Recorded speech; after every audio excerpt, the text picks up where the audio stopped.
बच्चों ये है हमारा चैप्टर 14 सिमेट्री। स्टार्ट कर रहे हैं हम नया चैप्टर आपकी मैथ्स की एनसीईआरटी टेक्स्ट बुक में से, और लेक्चर है 225।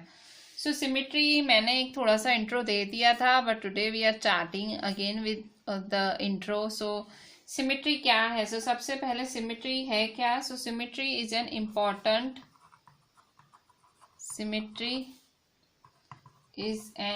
Important geometrical concept. ये एक्चुअली हमारा ज्योमेट्रिकल कॉन्सेप्ट है।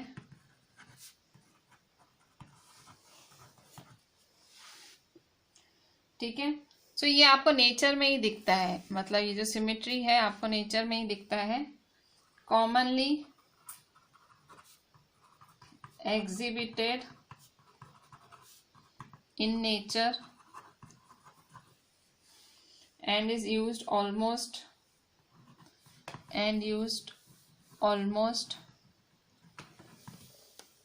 in every field of activity,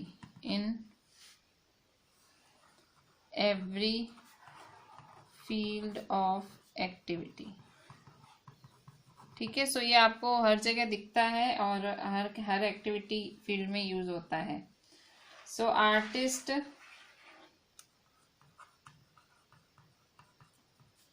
professionals, designers of clothing और jewellery,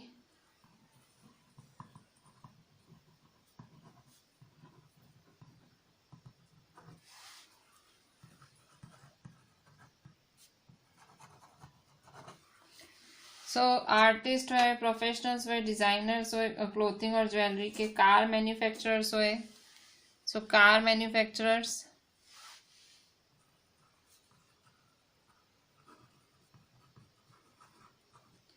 architects,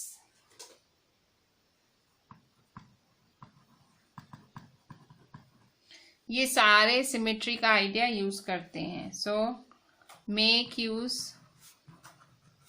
the idea of symmetry. So symmetrical designs आपको चारों तरफ देखने मिलेंगी। ठीक है, so symmetry is an important geometrical concept. पहले तो ये ड्राइंग वाला कॉन्सेप्ट है, ज्योमेट्री कॉन्सेप्ट है। सो आपको नेचर में देखने मिलता है और आपको हर फील्ड में देखने मिलता है। आर्टिस्ट होते हैं, प्रोफेशनल्स होते हैं, क्लोथिंग और ज्वेलरी के डिजाइनर्स, कार मैन्युफैक्चरर्स होते हैं, आर्किटेक्ट्स, ये सब क्या करते हैं? Make use the idea of symmetry. सब लोग सिमेट्री का आइडिया पूरा यूज करते हैं। सो आपको हर जगह सिमेट्री दिखेगा। सो यहाँ जस्ट मैं आपकी एनसीईआरटी टेक्स्ट में आपको कुछ फिगर्स दिखाती हूँ। So these are the figures in your NCERT text book. So ये है आपकी एनसीईआरटी में आपका page number 265। So 265 page number है ये। ठीक है, सो यहाँ देखो ये सिमेट्री है। सो आप यहाँ देखो, this is symmetry, this is symmetry, this is symmetry. ठीक है, सो ये सारे आपके सिमेट्री मतलब सिमेट्री दिखाते हैं। ठीक है, ये एक इम्पॉर्टेंट ज्योमेट्रिकल कॉन्सेप्ट है। सो ये आपको नेचर में दिखता है। सो यहाँ आर्किटेक्चर में दिखा, ये इंजीनियरिंग है, ऑब्वियसली ये नेचर, टॉर्टोइस को नेचर ने ऐसे बनाया है। सिमेट्री मतलब आप, सिमेट्री में आपको सिंपल अगर शब्द बोलूं सिमेट्री क्या है। सो सपोज कि मेरे पास कोई पेज है। ठीक है, तो suppose this is a page, ये एक मेरे पास पेज है। ठीक है, this is a blank page, ये पूरा ब्लैंक पेज है। सो जब मैं इसको फोल्ड करूं, ठीक है, सो ये मेरे पास ब्लैंक पेज है, तो मुझे ऐसे फोल्ड करना है इसको कि ये जो है ये इसके ऊपर बैठे, उसका एक साइड दूसरे साइड के बिल्कुल परफेक्ट ऊपर बैठे। सो उसे कहूंगी मैं सिमेट्री। ठीक है, जब बिल्कुल परफेक्टली फोल्ड करने पे वो एक दूसरे के ऊपर बैठे, so that is called a symmetry. So देखो ये पेज एक दूसरे के ऊपर बैठा। ठीक है, ये देखो बिल्कुल इसके ऊपर ही बैठ गया, लग ही नहीं रहा है कि दो पेज हैं। ठीक है, सो जब आप किसी चीज को ऐसे फोल्ड करो और वो एकदम एक दूसरे के ऊपर बैठे, मतलब उसका एक हिस्सा दूसरे हिस्से के बिल्कुल परफेक्ट ऊपर बैठ जाए, सो उसे हम कहते हैं सिमेट्री। ठीक है, उसे कहा जाता है सिमेट्री। और ये जो बीच में फोल्ड होता है इसे कहा जाता है लाइन ऑफ सिमेट्री। ठीक है, सो ये क्या है? आपकी लाइन ऑफ सिमेट्री है। This is your line of symmetry. ठीक है, सो ये क्या है आपका? दिस इज सिमेट्री, इसे सिमेट्री कहते हैं। ठीक है, और ये है आपका लाइन ऑफ सिमेट्री। सो बच्चों ये नीचे देखो, ये भी है compose a picture album showing a symmetry. So यहाँ पे भी एल्बम है, यहाँ भी सिमेट्री दिख रही है। आप इसको फोल्ड करोगे सो ये फ्लावर इसके ऊपर बैठेगा, ये वाला इसके। इवन यहाँ पे भी इंक से बनी हुई पैटर्न है, नहीं हम इंक छिड़कते थे फिर पेज को फोल्ड करते थे। सो यहाँ देखो ये इंक से बना हुआ पैटर्न है। फिर ये पेपर का डिजाइन से, तो ये भी सिमेट्री वाली होती थी, हम फोल्ड करके इस तरह से छेद छेद करते थे और एक चारों तरफ सेम हो जाता था। ये भी सिमेट्री है। सिमेट्री मतलब सब जगह सेम, आप फोल्ड करो तो एक हिस्सा दूसरे हिस्से पे बैठेगा। ठीक है, सो ये है हमारा पेज 265 आपके एनसीईआरटी के अंदर। फिर हम 266 पे देखते हैं। इवन आप अल्फाबेट्स में भी सिमेट्री देख सकते हो। ठीक है, so these are the alphabets. So जैसे कि ये है टी है, सो यहाँ देखो ये सिमेट्री है, आप ऐसे फोल्ड करोगे। ये एक फिगर है, सिंपल सी फिगर है, सो यहाँ बीच में आप करोगे तो फोल्ड होगा एम। ठीक है, फिर ये एरो है। सो बच्चों हम अभी देखेंगे lines of symmetry for regular polygons. तो रेगुलर पॉलीगॉन्स क्या होते हैं? सो पहले तो पॉलीगॉन क्या होता है? So polygon is a closed figure. So polygon एक क्लोज्ड फिगर है made of several line segments, बहुत सारे लाइन सेगमेंट्स की बनी हुई क्लोज्ड फिगर है। The polygon made up of at least of the least number of line segment is the triangle. So सबसे छोटा पॉलीगॉन ट्रायंगल है। सो पॉलीगॉन की डेफिनेशन है, polygon is said to be regular if all its sides are of equal length and its angles are of equal measure. So polygon क्या है? किसी भी polygon को आप रेगुलर कब कहते हो? So a polygon is called regular. Regular polygon क्या होता है? जिसकी सारे एंगल्स इक्वल हो, जिसके सारे साइड्स इक्वल हो, उसे हम कहते हैं polygon. So equilateral triangle is a regular polygon of 3 sides. So equilateral triangle है रेगुलर पॉलीगॉन 3 साइड्स का। ठीक है, so can you name the regular polygon of 4 sides? So जैसे यहाँ इक्विलेटरल ट्रायंगल है, an equilateral triangle is regular because each of its sides has same length and each has its measure 60 degree. So equilateral triangle में regular क्या होता है? Same length होती है और मेजर क्या होता है? इक्वल होता है। सो ये हुआ आपका इक्विलेटरल ट्रायंगल। देखो सब मेजरमेंट सबकी एक है और एंगल्स भी इक्वल हैं। फिर स्क्वायर भी रेगुलर कब कहलाता है? Square is also regular. ये स्क्वायर देखो रेगुलर है, square is also regular because all sides are of equal length. सारी साइड्स इक्वल लेंथ की हैं और हर एंगल राइट एंगल है। All angles are equal, sides are equal, angles are equal. Diagonals are seen to be perpendicular bisectors of one another. Diagonals क्या है? Perpendicular bisectors हैं। ठीक है, सो स्क्वायर रेगुलर होता है, क्यों? क्योंकि इसकी साइड्स इक्वल लेंथ होती हैं, एंगल्स इक्वल लेंथ होती हैं, डायगोनल्स होते हैं परपेंडिकुलर बाइसेक्टर। ठीक है, सो ये होता है स्क्वायर। इसके बाद पेंटागन का एग्जांपल, पेंटागन भी रेगुलर पेंटागन होता है। सो रेगुलर पेंटागन में भी ऐसे ही all sides are equal and all line segments are equal. If pentagon is regular naturally sides should have equal length. Sides की लेंथ इक्वल होती है। You will later on learn that measure of each angles is 108 degree. ठीक है, सो 108 होगा। ठीक है, so this is a regular hexagon has all its sides equal and each of its angle measure 120 degree. So a regular hexagon has all its sides equal. ठीक है, so ये hexagon है। so hexagon में हर angle equal होता है, 120 degree के equal होता है। Regular hexagon has all sides equal and each of its angle measure 120 degree. so her angle का मेजर 120 डिग्री होता है। A regular polygon are symmetrical figures and hence their lines of symmetry are quite interesting. So ये सब symmetrical figures होते हैं और even इनकी line of symmetry भी होती है। अच्छा, line of symmetry मैंने आपको बताया जहाँ से fold पड़ता है, that is called line of symmetry. So each regular polygon has as many as lines of symmetry as it has sides. So जितने भी regular polygons होते हैं, जितने उसके sides होते हैं उतनी उसकी lines of symmetry होती है। मतलब आप बोल सकते हैं उनकी बहुत सारी लाइंस ऑफ सिमेट्री होती है। जैसे इक्विलेटरल ट्रायंगल, अब इक्विलेटरल ट्रायंगल की कितनी साइड है? 1 2 3। सो लाइन ऑफ सिमेट्री क्या है? देखो 1 2 3, मतलब आप ऐसे फोल्ड कर सकते हो, उसको ऐसे फोल्ड कर सकते हो, ऐसे फोल्ड कर सकते हो। फिर स्क्वायर है, स्क्वायर की क्या है? 4 लाइंस ऑफ सिमेट्री है। सो 4 लाइंस ऑफ सिमेट्री है तो 4 साइड्स हैं, 4 देखो 1 2 3 4। फिर रेगुलर पेंटागन है, सो इसकी कितनी है 5 लाइन्स ऑफ सिमेट्री है टोटल, 1 2 3 4 5।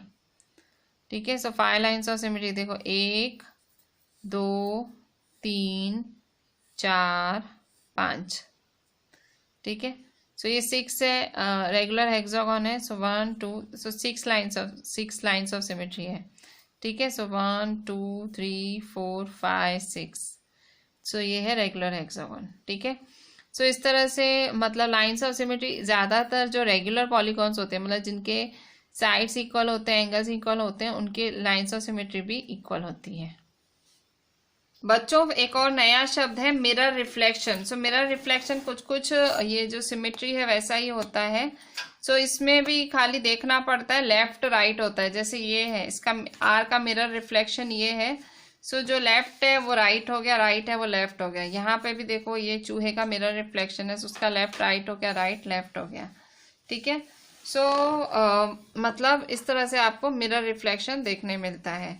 ठीक है, सो एक और है पंचिंग गेम, यहाँ पे है एक, इसमें फोल्ड किया गया है शीट को, फिर पंच होल किया गया है। सो आप होल देख सकते हो दोनों साइड से। ठीक है, सो जब मतलब फोल्ड किया गया फिर होल किया गया। ठीक है, सो ये आपको काम आएगा एक्सरसाइज 14.1 में।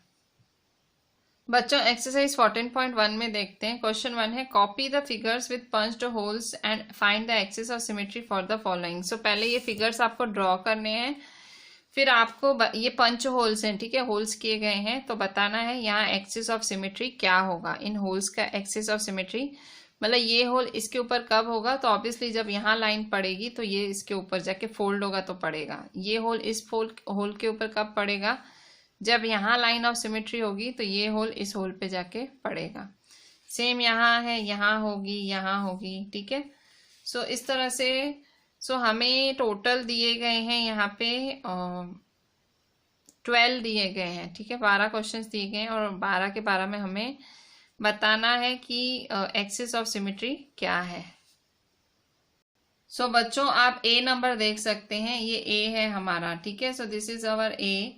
यहाँ देखो ये होल है, पंच है, ये पंच है। ठीक है, सो कहाँ एक्सिस ऑफ सिमेट्री बनेगा, सो दिस इज द सॉल्यूशन, यहाँ बनेगा ऐसे। सो एग्जैक्टली आपको स्केल उठानी है और बीच में ऐसे dot dot dot line draw करने देनी है। सो इसका कौन सा आंसर है, ये।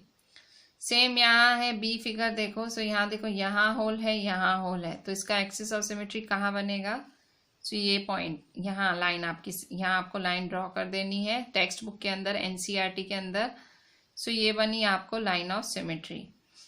सेम यहाँ पे ये स्क्वायर है, पंच होल है, इस साइड है, इस साइड है, पंच होल है। सो कहाँ आपकी लाइन ऑफ सिमेट्री बनेगी, सो ऑब्वियसली यहाँ। सेम आपके ये दो डॉट्स हैं, दो दूर डॉट्स हैं, सो यहाँ आपकी कौन सी लाइन ऑफ सिमेट्री बनेगी, सो यहाँ आपकी लाइन ऑफ सिमेट्री क्योंकि दो अलग अलग डॉट्स हैं, सो लाइन ऑफ सिमेट्री कहाँ बनेगी आपकी, यहाँ। ठीक है, सेम जगह पे ही बनेगी, ये इसके ऊपर बैठेगा, ये इसके ऊपर। ठीक है, सो ये देखो EFGH है, सो ई वाला ई पार्ट देखो, यहाँ पे देखो 1 2 3 4, मतलब ये होल इसके इस पे पड़ना चाहिए, ये होल इस पे पड़ना चाहिए। फिर तो क्या क्या तरीका ये होल एक दूसरे पे पड़ेंगे, सो देखो, सो आप देखो इस तरह से लाइन ऑफ सिमेट्री बना सकते हो, एक तो इस तरह से। ठीक है, ये होल इस पे पड़ेगा, फिर एक इस तरह से, फिर एक ऐसे, फिर एक ऐसे। सो इस तरह से आप लाइन ऑफ सिमेट्री बना सकते हो। ठीक है, सो कितनी लाइन ऑफ सिमेट्री बनी, 1 2 3 4। नेक्स्ट है एफ नंबर। ठीक है, सो ये है आपका एफ। सो यहाँ देखो ये है आपका स्क्वायर, ये होल है, ये होल है, ये होल है। ठीक है, सो कैसे करेंगे, सिंपली यहाँ लाइन ऑफ सिमेट्री बना देंगे सेंटर में और ये इसके ऊपर फोल्ड होगा। सो इसमें कहाँ बनेगी लाइन ऑफ सिमेट्री आपकी, सो इस फिगर में, जैसे ये वाली फिगर है आपकी। ठीक है, सो इस फिगर में आपकी लाइन ऑफ सिमेट्री कहाँ बनेगी, ओनली एक ही जगह, इधर। ठीक है, this is your line of symmetry. So यहाँ लाइन ऑफ सिमेट्री बनाएंगे तो ये इस पे बैठेगा और ये आधा होल दूसरे होल पे बैठेगा। ठीक है, सो लाइन ऑफ सिमेट्री यहाँ बनेगी एग्जैक्टली। सेम यहाँ एक होल है, एक होल है, कहाँ बनेगी, सो यहाँ पे सेंटर पे लाइन ऑफ सिमेट्री बनेगी, ये होल इस पे बैठेगा। अब यहाँ देखो ये होल इस पे पड़ेगा तो एग्जैक्टली यहाँ लाइन ऑफ सिमेट्री पड़ेगी। ठीक है, बच्चों यहाँ देखो, यहाँ जैसे ये दो होल हैं, सो इसका लाइन ऑफ सिमेट्री कहाँ बनेगा? सो इसका लाइन ऑफ सिमेट्री यहाँ एग्जैक्टली, सो ये इसका लाइन ऑफ सिमेट्री बना, ठीक है। सेम ये सर्कल है, सो इसका लाइन ऑफ सिमेट्री कहाँ बनेगा? एग्जैक्टली यहाँ सेंटर पे।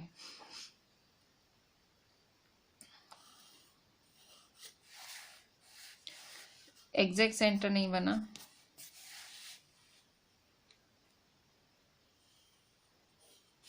ठीक है। So this is our centre, exact बनाना है। और यहाँ पे देखो ये होल है, ये है, ये है, सो दो तरफ से लाइन ऑफ सिमेट्री बनेगा। सो ये एक तरफ, फिर ये दूसरी तरफ, ठीक है। सो ये हुआ लाइन ऑफ सिमेट्री। इसके बाद यहाँ देखो ये एक ही होल है और ये है, सो ये यहाँ हम बनाएंगे लाइन ऑफ सिमेट्री, ठीक है। So this is the line of symmetry. So इस तरह से बना सकते हो पंचिंग में कि एक पंच दूसरे पंच पे बैठना चाहिए जब आप फोल्ड करो तो। बच्चों अभी question 2, give the lines of symmetry, find the other holes. मतलब लाइन्स ऑफ सिमेट्री दी गई हो, दूसरा होल बनाओ। सो यहाँ देखो ये एक होल है, सो दूसरा होल बनाएंगे, सो कहाँ बनेगा? यहाँ, ठीक है। फिर ये बी है, यहाँ देखो एक होल सेट किया, सो दूसरा होल कहाँ बनेगा? दूसरा होल बनेगा यहाँ। सी है, यहाँ एक होल है, सो दूसरा यहाँ। डी है, सो यहाँ एक होल है, दूसरा होल है यहाँ। फिर ये ई है, यहाँ एक होल है, तो यहाँ एक होल। तो मतलब यहाँ से आप फोल्ड करोगे तो होल कैसे बनेगा? यहाँ से सपोज आपने फोल्ड किया, सो ये इसका होल कहाँ होने जाएगा? इसका होल जाएगा यहाँ और इसका होल आएगा यहाँ, ठीक है। फोल्ड करेंगे ऐसे, टेढ़ा फोल्ड करेंगे। सो इसका मतलब एक इसके होल से यहाँ पड़ेगा, इसके होल से यहाँ पड़ेगा। So this is your E number. अब अच्छा, आप क्वेश्चन 3 देखते हैं। Question 3, in the following figures the mirror line of symmetry is given as dotted line. So यहाँ डॉटेड लाइन दी हुई है। Complete each figure performing reflection in the dotted line. So यहाँ पे आपको उसको कंप्लीट करना है, ठीक है। सो ये आपने यहाँ रेक्टेंगल कंप्लीट किया, फिर ये देखो स्क्वायर, यहाँ ट्रायंगल कंप्लीट करना है। सो ये डायमंड भी कंप्लीट करना है, डायमंड शेप है जैसा। सो एक साइड ट्रायंगल है तो यहाँ भी ट्रायंगल बनेगा। फिर सर्कल है और फिर ये हाउस है, ठीक है। सो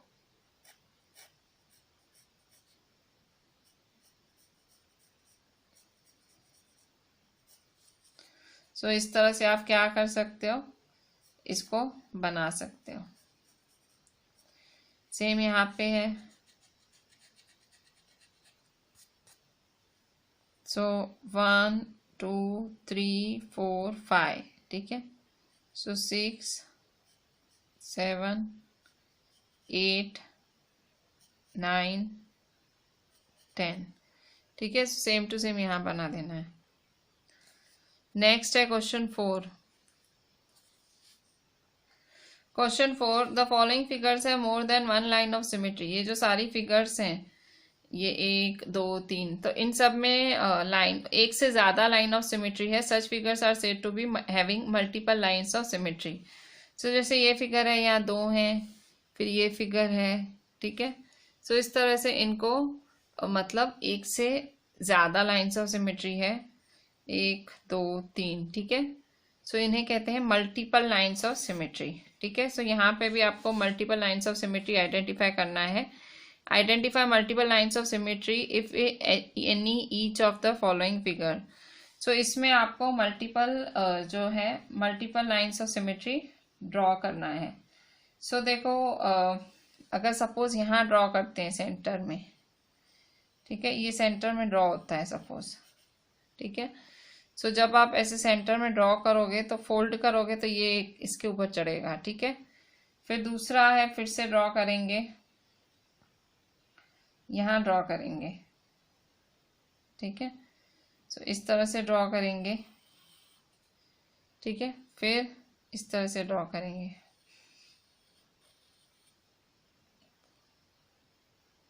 तो इस तरह से 1 2 3 लाइन्स ऑफ सिमेट्री ड्रॉ करेंगे। ठीक है, फिर ये है, सो इसकी भी 3 लाइन्स ऑफ सिमेट्री ड्रॉ करेंगे। सो ये देखो, ये 1 है, ये 2 है। ठीक है, सो आप ऐसे फोल्ड करो, ऐसे फोल्ड करो, ये आपको फिगर आइडेंटिकली दिखेगी, सेम ही दिखेगी। सेम यहाँ है लाइन ऑफ सिमेट्री। सो ये 1, ये 2 और ये 3। ठीक है, सो ये 3 लाइन्स ऑफ सिमेट्री आप फिगर जैसे फोल्ड करो आपको फोल्ड मिलेगा। ठीक है, सेम यहाँ ये आपकी फिगर है। ठीक है, दिस इज योर फिगर। सो यहाँ आपको लाइन ऑफ सिमेट्री बनाना है। सो कैसे लाइन ऑफ सिमेट्री बनाएंगे? सो लाइन ऑफ सिमेट्री के लिए ये फर्स्ट और ये सेकेंड। ठीक है,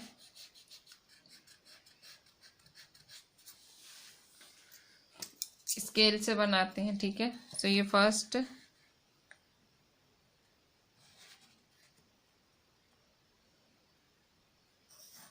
ठीक है, और ये सेकेंड।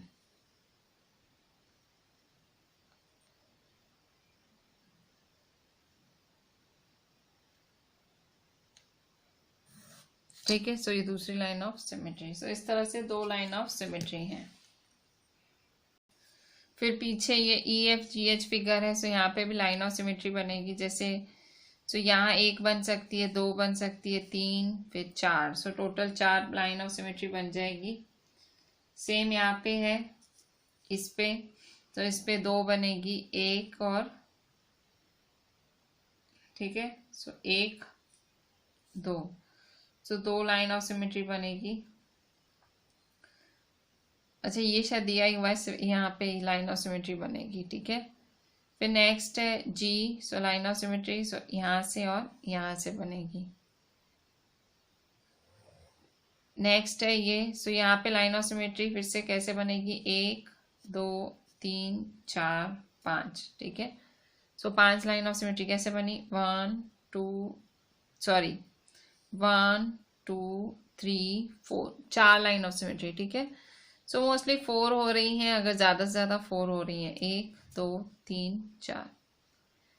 ठीक है, अच्छा, question 5, copy the figure given here. So ये फिगर आपको कॉपी करनी है जो साइड में दी गई है, ये वाली। ठीक है, so copy the figure given here, take any one diagonal as line of symmetry. कोई भी डायगोनल इसमें से ले लो, लाइन ऑफ सिमेट्री मानो।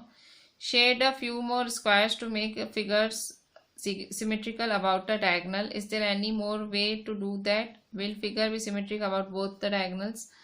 So कह रहा है कोई भी डायगोनल बनाओ और शेड कर लो कुछ स्क्वायर्स, ताकि एक फिगर मिले, सिमेट्रिक फिगर मिले। सो इस तरह से आप डायगोनल्स के इर्द गिर्द भी लाइन ऑफ सिमेट्री बना सकते हैं। बच्चों, क्वेश्चन 5 में देखो, copy the figure given here. So ये आपको कॉपी करनी है। Take any one diagonal as a line of symmetry. So कोई भी डायगोनल बनाना है। Shade a few more squares to make figure look symmetric about a diagonal. So symmetry बनानी है। Is there more than one way to do that? क्या एक से ज्यादा तरीका है? Will the figure be symmetric about both the diagonals? तो क्या दोनों डायगोनल बनाएंगे तो सिमेट्री होगी।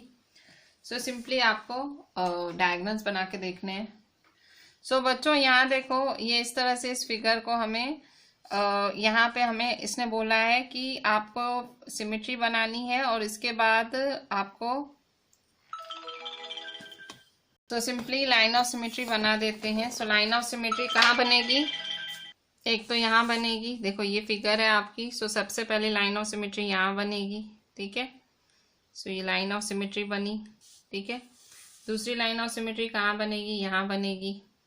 ठीक है, सो ये दूसरी लाइन ऑफ सिमेट्री बनी। तीसरी लाइन ऑफ सिमेट्री यहाँ बनेगी। ठीक है, this is your third line of symmetry, इस तरह से।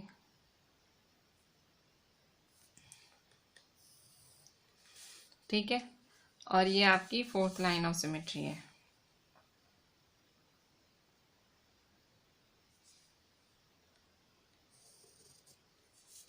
ठीक है। सो ये इस तरह से आपकी 4 लाइन्स ऑफ सिमेट्री हैं। ठीक है। सो 1 2 3 4। सो ये है आपकी 4 लाइन्स ऑफ सिमेट्री। और आपको क्या बोल रहा है कि भाई ये शेडिंग कैसे होगी। सो यहाँ देखो इस तरह से टर्न होगा तो ये शेड है तो ये भी शेड हो जाएगा। ठीक है। ये शेड है तो ये भी शेड हो जाएगा।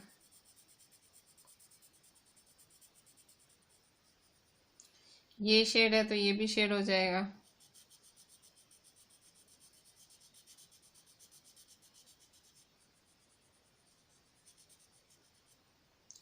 ये शेड है तो ये भी शेड हो जाएगा।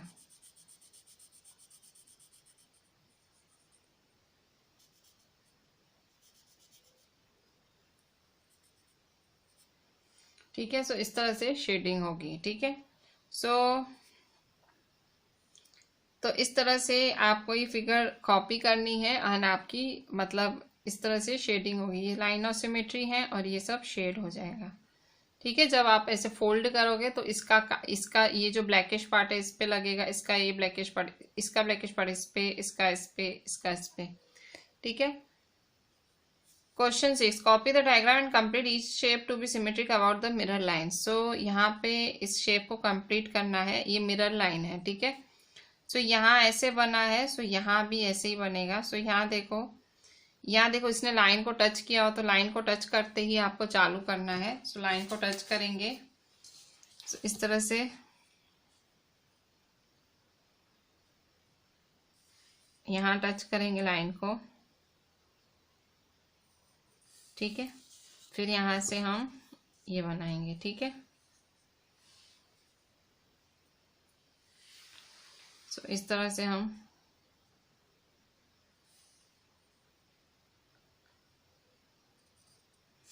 ठीक है। अच्छा फिर यहाँ से भी करेंगे हम। ये देखो इस तरह से है। सो यहाँ पे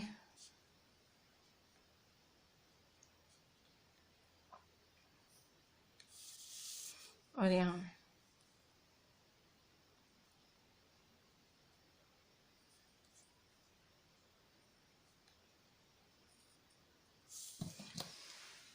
ठीक है। सो ये सिमेट्री है। सेम यहाँ पे भी सिमेट्री बनानी है। कैसे? सो इस तरह से देखो यहाँ बनाया है 1 2 3 4। ठीक है। सो कैसे बनाएंगे यहाँ पे? सो देखो अगर यहाँ है तो अगर फोल्ड करेंगे तो यहाँ भी हो जाएगा। ठीक है। सो कहाँ बनाएंगे? यहाँ 1 2 3 4 5 6 7 8 9 10 11 12। फिर से ऐसे बनाएंगे ऊपर भी 1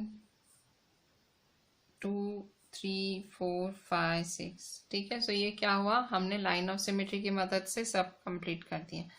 सेम यहाँ पे देखो एक ऐसा है। सो लाइन ऑफ सिमेट्री बनी हुई है। सो यहाँ पे भी ऐसा होगा, यहाँ पे भी ऐसा होगा और यहाँ पे भी ऐसा होगा। ठीक है। सो चारों तरफ से बनेगा। सेम यहाँ इसको डी नंबर भी देख लेते हैं। सो डी नंबर कैसे होगा? देखो ये ऐसे है। ठीक है। सो इस साइड भी होगा। कैसे? यहाँ पे। ठीक है। यहाँ है तो यहाँ भी हुआ। फिर यहाँ है। ठीक है। ये यहाँ है। सो यहाँ भी होगा।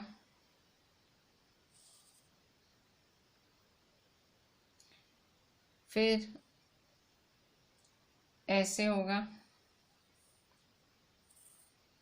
ठीक है। सो इस तरह से लाइन ऑफ सिमेट्री से बना सकते हैं। ठीक है। अच्छा नेक्स्ट है question 7, state the number of lines of symmetry for the following figures. So आपको इन फिगर्स के लिए लाइन ऑफ सिमेट्री बतानी है। सो ए है इक्विलेटरल ट्रायंगल। सो इक्विलेटरल ट्रायंगल में हमने पढ़ा था 3 लाइन्स ऑफ सिमेट्री होती है, रेगुलर पॉलीगॉन है। आइसोसेलेस ट्रायंगल, आइसोसेलेस मतलब जिसकी 2 साइड्स इक्वल हैं। So only 1 line of symmetry बनेगी। स्केलिन में कोई साइड इक्वल नहीं होती है, सो नो। स्क्वायर में चारों साइड्स इक्वल होती हैं तो 4 लाइन ऑफ सिमेट्री बनेगी।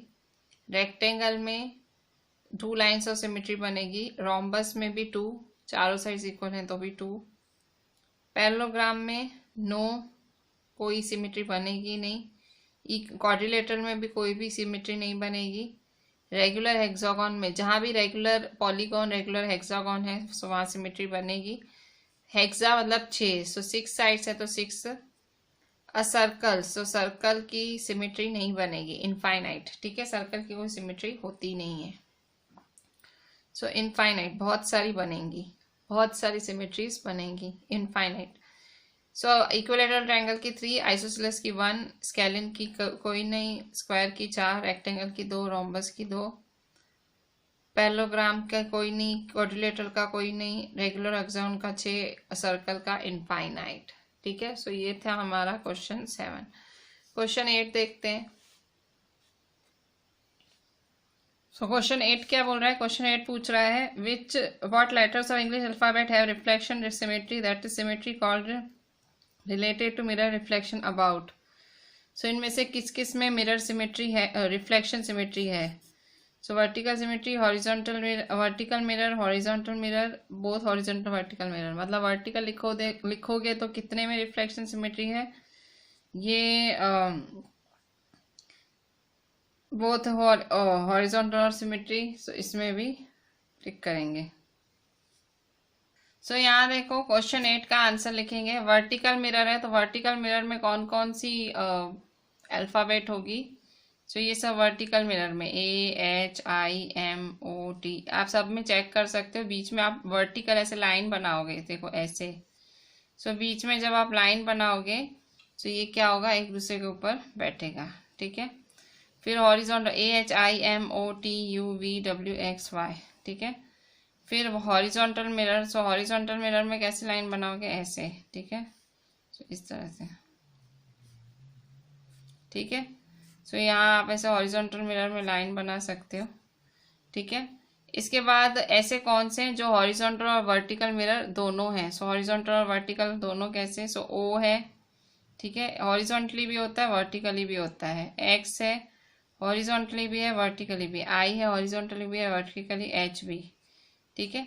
सो दोनों में है, वो है हॉरिजॉन्टल और वर्टिकली दोनों, ठीक है। सो ये है हमारा क्वेश्चन 8। सो अल्फाबेट को इस तरह से आप मिरर रिफ्लेक्शन के रूप में लिख सकते हो। सो ये है हमारा question 8। Question 9, give 3 examples of shapes with no line of symmetry. कोई लाइन ऑफ सिमेट्री नहीं हो, उन शेप्स का एग्जाम्पल दो। सो कोई लाइन ऑफ सिमेट्री बन ही ना पाए। सो कितने देने हैं? 3। सो पहला है स्केलिन ट्रायंगल। जो स्केलिन ट्रायंगल होता है, तीनों साइड्स अनइक्वल होती हैं, सो कोई लाइन ऑफ सिमेट्री बनेगी नहीं, एक के ऊपर दूसरा बैठेगा ही नहीं। सो स्केलिन ट्रायंगल।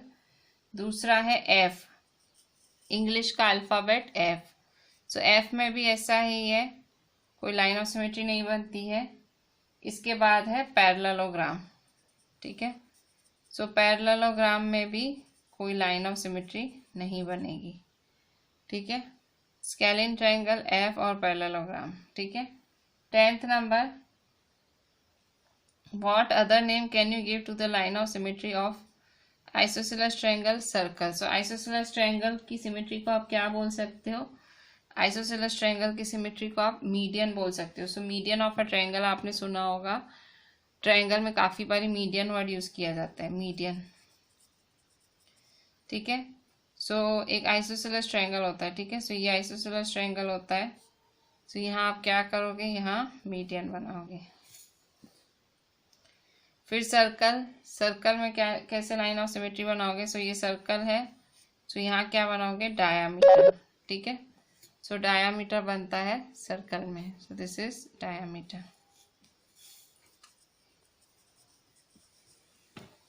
ठीक है। सो इसी के साथ ये हमारा टॉपिक पूरा होता है और इसी के साथ ये हमारी एक्सरसाइज पूरी होती है। Whole exercise 14.1 a super easy exercise. So बच्चों अभी हम नया टॉपिक पढ़ेंगे rotational symmetry. So rotational symmetry क्या होता है? सो रोटेशनल सिमेट्री, सो देखो आपने क्लॉक देखा है, वहां पे क्लॉक के कैसे ऐसे कांटे चलते रहते हैं। सो आप देखते हो कि वो रोटेट करते हैं। जो क्लॉक के हैंड्स होते हैं वो रोटेट करते हैं एक ही डायरेक्शन में फिक्स्ड पॉइंट पे, और centre of clock face the hands of a clock rotate in one direction about a fixed point the centre of a clock face. So इस तरह से कांटे रोटेट करते हैं। कैसे रोटेट करते हैं? एक ही डायरेक्शन में, और फिक्स पॉइंट पे वो रोटेट करते हैं। Rotation like movements of hand of a clock is called clockwise rotation. So जब इस तरह से क्लॉक या चलता है, सो उसे हम क्या कहते हैं? Clockwise rotation. Otherwise it is said to be anti clockwise. ठीक है, अगर घड़ी की सुइयां सीधी नहीं चल रही हैं तो उसे हम क्या कहेंगे? Anti clockwise. ठीक है, सो नेक्स्ट है, आज वाले पेज पे आते हैं, पेज नंबर 271 पे। What can you say about the rotation of blades of a ceiling fan? Do they rotate clockwise, anti-clockwise, or do they rotate both ways? So ये जो सीलिंग फैन होता है उसके जो पंखे हैं वो कैसे रोटेट करते हैं? So obviously ये फैन भी क्लॉकवाइज ही होता है। इसके बाद if you spin the wheel of a bicycle it rotates. So आप अगर बाइसाइकिल का व्हील फेंकोगे सीधा, सो वो भी क्लॉकवाइज ही होगा। ठीक है, सो इस तरह से ये, अच्छा इवन व्हील क्लॉकवाइज भी हो सकता है, अगर सीधा जाने दो तो क्लॉकवाइज, उल्टा आने दो तो एंटी क्लॉकवाइज। ठीक है, सो इस तरह से कोई चीज क्लॉकवाइज भी टर्न हो सकती है, कोई चीज एंटी क्लॉकवाइज भी टर्न हो सकती है। When an object rotates, its shapes and size do not change. The rotation turns an object from about a fixed point. This fixed point is called center of rotation. So यहाँ एक नई definition I. Centre of rotation क्या होता है? When an object rotates, its shape, size do not change. जब एक object rotate होता है, घूमता है, सो ऐसे नहीं घूमने घूमने में उसकी शेप बदल गई, उसकी साइज बदल गई, ऐसा नहीं होता है।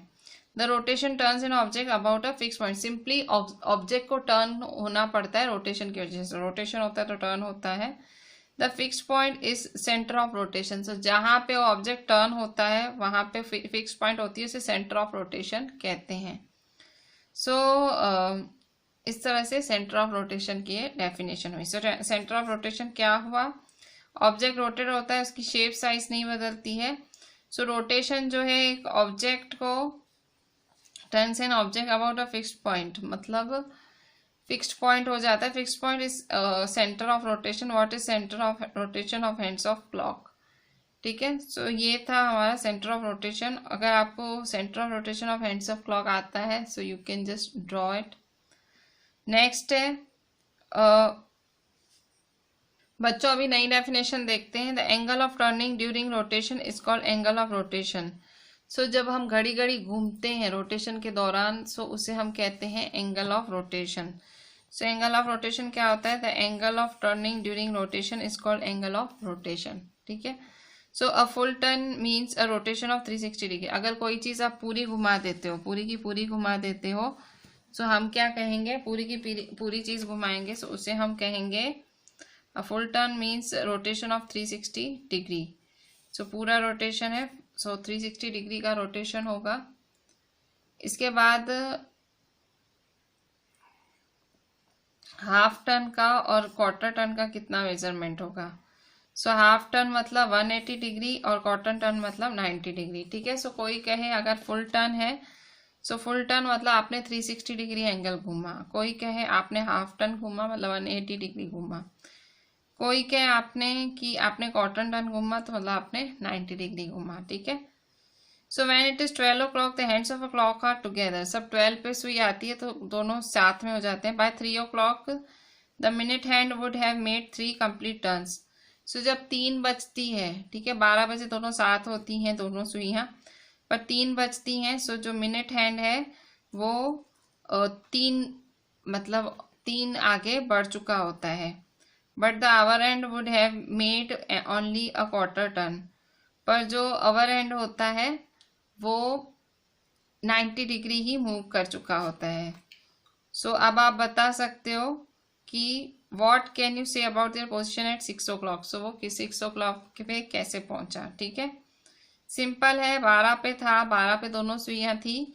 सो 3 जब ये 12 की सुई 3 पे पहुंची तो क्या हुआ, 3 कंप्लीट टर्न्स हो गए, और जो आवर की सुई थी वो उसने क्वार्टर टर्न लिए।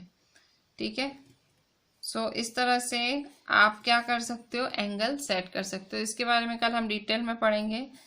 सो सिंपली ये लाइनें आप इसी में टिक कर देना, no need to write in your notebook. So with this I am ending my today's lecture. Just today was a really easy chapter. Just write each and everything properly and WhatsApp me the entire thing. This is me, Rishika ma'am, requesting you to take this chapter seriously. This is a really very easy chapter. You can score a lot. Thank you.